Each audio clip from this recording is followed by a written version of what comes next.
The interesting part about this community is that it's got such a neat history. So many of the people that are residents here and living here now have given so much of their life to the world in any capacity. Golly, the Heitkamps are a perfect example. I mean, born and raised here, Mr. Heitkamp, and coming back here after a very significant career in the military. Dennis had an ROTC and started the first unit at Pan American University in Edinburgh. For 2 years, I was a commander of a Minuteman wing, 200 ICBMs in the ground in Montana, about 5,000 people manning those that I commanded. There are so many people who have served in the military. They were teachers or they were volunteers at the closest food bank and created a relationship with the community that those who needed could count on those who had.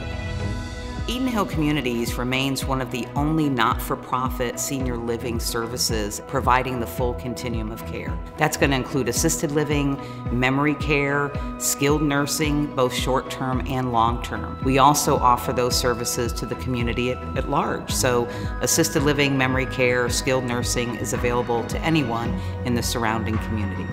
We've been here about 2.5 years, and they're just wonderful people here. An outstanding thing about EdenHill is people can feel like they belong. It has a family feeling. Going back over 110 years ago to when this community started, its roots was all about a community taking care of others, especially individuals who could no longer care for themselves. We should be charged with the effort to make sure that as we continue to enjoy New Braunfels, Texas, we don't let that heritage get forgotten. The Heitkamps are a great example. Herb Skoog is a terrific example. My vocation after I got through with the Air Force, we worked in the radio, and I went to work at KONO, and we started the top 40, top 50 programming in those days. And I was one of the great prognosticators of the time when I heard Elvis Presley, and I thought, man, he's never going to amount to anything. how wrong I could be.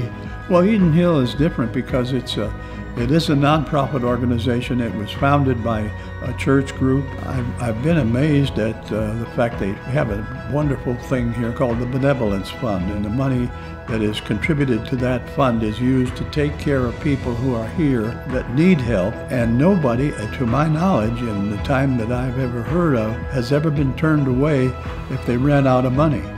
The Benevolence Fund is key to our mission. Nearly 40% of the residents that we serve are Medicaid recipients.